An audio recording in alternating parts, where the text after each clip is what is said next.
you're thinking, what machine am I going to do next? Maybe I'll do weights. And I'm thinking if I do 45 minutes and live, I'm going to have raviolis and a nap.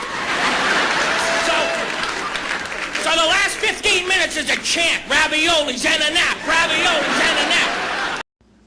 What's up, man? What you eating?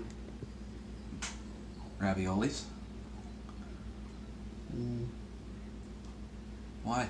Doesn't really look all that appetizing, does it? No, I mean... It's the store-bought stuff. So, I mean, yeah, you get kind of lazy. Yeah. Well...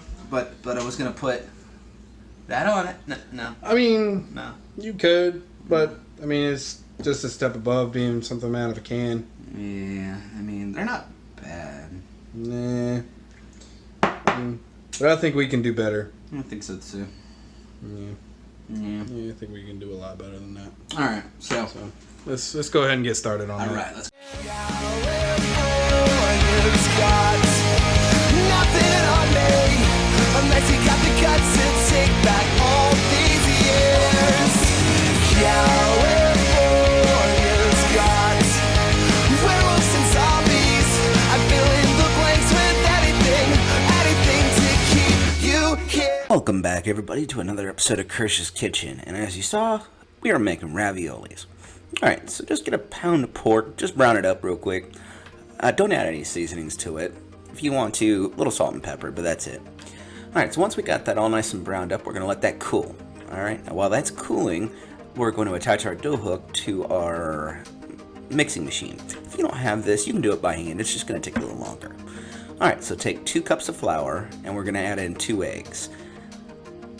And we're also going to throw in some water. Now, depending on your flour, you might have to add in more flour than what I did.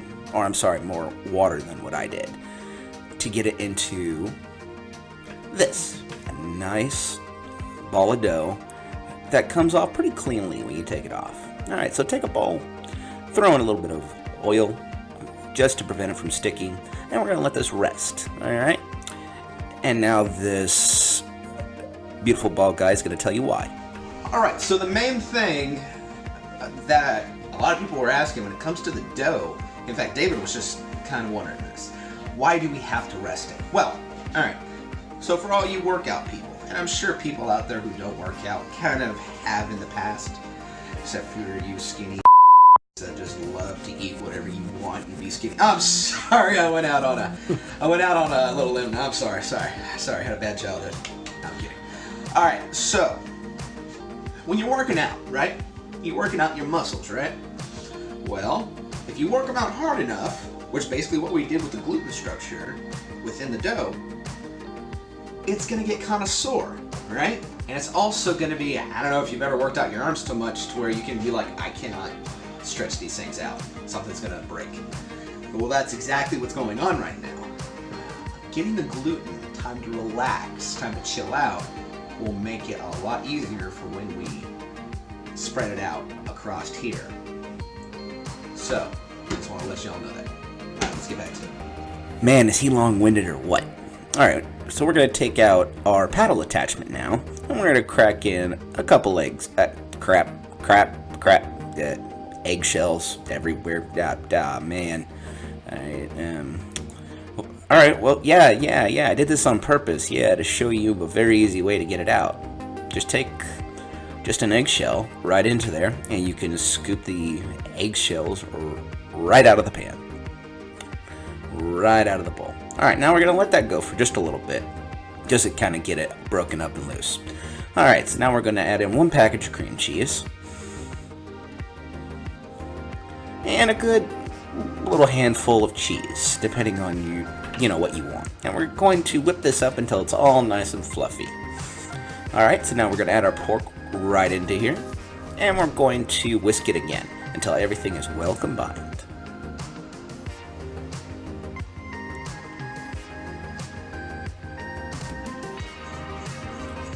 Alright, so right before you think you're done, you want to scrape off the sides. This is something you should do in baking all the time, because you don't want to have like little pockets of stuff that isn't mixed up. That's no good, because then you have a ravioli with all cream cheese and no cheese. So, alright, since we got everything done, we're gonna take it for another spin. Alright, we're good to go. Alright, now we're gonna take off our attachment, kind of bang it on the side just a few times, and we're gonna take it off to the side. Now, with this part right here, you're gonna want to put out some flour, and you're gonna want to roll this out. Alright, go in one direction. You'll understand why here coming up. Alright, so once we get it rolled out to about a 1/4 inch, you're going to want to cut it in half and roll it out to 1/8 of an inch. Then you're going to want to slice off the sides and then lightly roll across with your pizza cutter, just so you kind of have a feel with what you're doing. Fold it over, squeeze out all the air, and cut them up, and then using your fork, make sure that you make that little impression and make sure everything's all sealed. Alright, so now we're going to take our oil. Never fill up your pan more than halfway with oil. Trust me, you will thank me later. Alright, so once the oil is heat up to about 350 degrees, it's just a basic egg wash and breadcrumb. A little breading going on here. Real basic. I mean, if you want to, you can mix it up with some Payco breadcrumbs. Nothing too much. Alright, so now we're going to double bread this one. Because honestly, I've never made this before, so I wanted to see which one would turn out better. And trust me, when you're doing this, you're going to want to do it twice. Just because the thicker breading helps. Alright, so when you're over there, you're putting them in one at a time. You're going to want to work from the 12 o'clock all the way around to the midnight position. Just so you know how long it's been in there, that way you don't, burn something. It's the biggest thing when it comes to frying. Sometimes it doesn't work, so just try your best. Alright, so while that's going, just keep on going. Alright, so once you get the other ones in, usually you're going to be able to take the other one out. These only need to be in here until they're golden brown and delicious. Trust me. Don't worry about everything getting warm. As soon as it's brown on the outside, everything's nice and good in the inside. Alright, so for a little special here, I just bought some mozzarella sticks. Alright, so just toss in some flour with some cornstarch. And just use the leftover egg and leftover breadcrumbs. I mean, this is a real simple and easy way to make breadsticks. Just keep them in there for a little bit longer than what I did. Probably about a minute will probably do. Alright, so you can see that the oil is pretty chewed up at this point in time. You could try to recycle it, put it through a coffee filter and then try to use it again, but it was pretty chewed up, so this is kind of like a one shot and you're done. Usually just like frying chicken, same premise.